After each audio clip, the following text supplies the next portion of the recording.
সুবহানাল্লাহ। এই কথা যখন আমার নবীকে আল্লাহ জানাইলেন, আমার নবীও এই দোয়াটা করলেন। দোয়াটা পড়ার সঙ্গে সঙ্গে কিতাবের মধ্যে এসেছে আমার মওলা আলী দরজার মধ্যে আয়েশা টুক টুক টুক টুক করে জোরে বলে সুবহানাল্লাহ। আমার নবী বলে কে? হযরত আলী কই লাব্বাইক ইয়া রাসূলুল্লাহ, আমি আলী হাজির হয়েছি নবী, আপনি ভুল করেন না, দরজা করেন। আমার নবী দরজা করলেন, বলে আলী মক্কা ছেড়ে মদিনায় হিজরত করব। আমি মনে মনে তুমি আলীর কথাই চিন্তা করছিলাম, হায় হায় আমার ভাই আলী জানি এখন কোথায় আছে, কাফেররা আমাকে চতুর্দিকে ঘেরাও করে রেখেছে, আমি কিভাবে মদিনায় হিজরত করব? আমার ভাই আলী জানি এখন কোথায় আছে, যদি আলী আসতো আমার জন্য উপকার হইতো। ও আলী, আমি এই কথা মনে মনে চিন্তা করতেছিলাম, আর এই মুহূর্তে তুমি উপস্থিত হইয়া গেছো। সুবহানাল্লাহ। বলেন আল্লাহু আকবার। আল্লাহু আকবার। ইয়া রাসূলুল্লাহ, ইয়া পাকপাঞ্জাতা, ইয়া আলী, ইয়া আলী। চারটি পদ্ধতি শেষ করে দিন, অন্যদিন সুযোগ হলে পরে ঘটনা ইনশাআল্লাহ বলবো। তো এই যে সুলতানুন নাসিরা কে? আলী। আরে যারা বলেন কে? আলী। আমার নবী আল্লাহর পক্ষ থেকে নবীর জন্য সুলতানুন নাসিরা হলেন হযরতে মওলা আলী। এই জন্য কাল কিয়ামতের ময়দানে লিওয়ায়ে হামদের যে পতাকাটা হযরত আলীর হাতে থাকবেন, হযরত মওলা আলী যেই মাকামে যেই আসনে বসা থাকবেন, ওই আসনটার নাম, মাকামটার নাম হলো মাকামে সুলতানান। আর যারা বলেন মাকামে সুলতানান নাসিরা। বাবা ভাইয়েরা, হাশরের ময়দানে রাসূল বলেছেন যে আল্লাহর আরশ ছাড়া আর রাসূল বলেছেন আল্লাহর আরশের নিচে লিওয়ায়ে হামদের ছায়া ছাড়া আর কোনো কিছুর ছায়া। আমি ওইটা ভাঙতে চাইছিলাম কিন্তু সময় সব ভাঙতে পারলাম না, ইনশাআল্লাহ অন্যদিন ভাঙবো। হাশরের ময়দানে আল্লাহর আরশের ছায়া থাকবে না লিওয়ায়ে হামদের ছায়া থাকবে? আসল কোনটা? কোন হাদিসটা সহিহ? কোনটা সত্য হবে? আরশের ছায়া থাকবে না লিওয়ায়ে হামদের ছায়া থাকবে?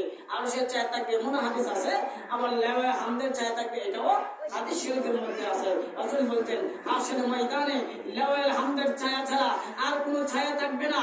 রাসূল বলেছেন সাহাবায়ে কিরামরে, ও সাহাবীরা, কাল কিয়ামতের ময়দানে আদম নবী থেকে ঈসা নবী পর্যন্ত সমস্ত আম্বিয়া আলাইহিস সালাম, সমস্ত ওলি গাউস কুতুব যা বলো না কেন, সৃষ্টি জগতের সমস্ত কিছু দৌড়তে থাকবে, দৌড়তে থাকবে। তারা বলবে আইনাল আলী, আইনাল আলী, আইনাল আলী, আলী কোথায়, আলী কোথায়? কেননা আজকে আলীর কাছে লিওয়ায়ে হামদ আছে, আর আলীর কাছে যাওয়া ছাড়া আমরা আজকে আর ছায়া পাবো না।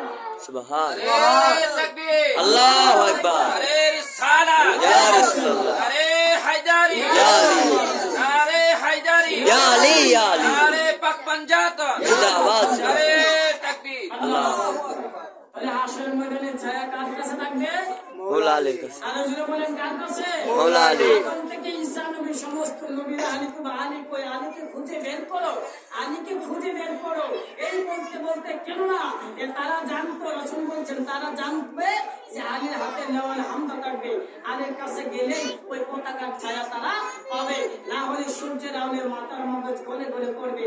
সবাই সেদিন আলীকে খুঁজতে থাকবে।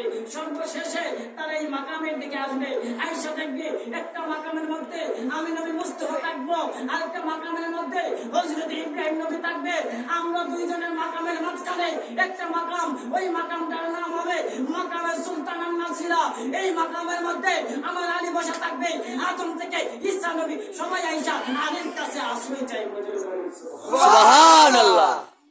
আল্লাহ রাব্বুল আলামিন আমাদেরকে বুঝার তৌফিক দান করুন। আমিন। আলীকে স্মরণ করা দরকার আছে কিনা? আছে।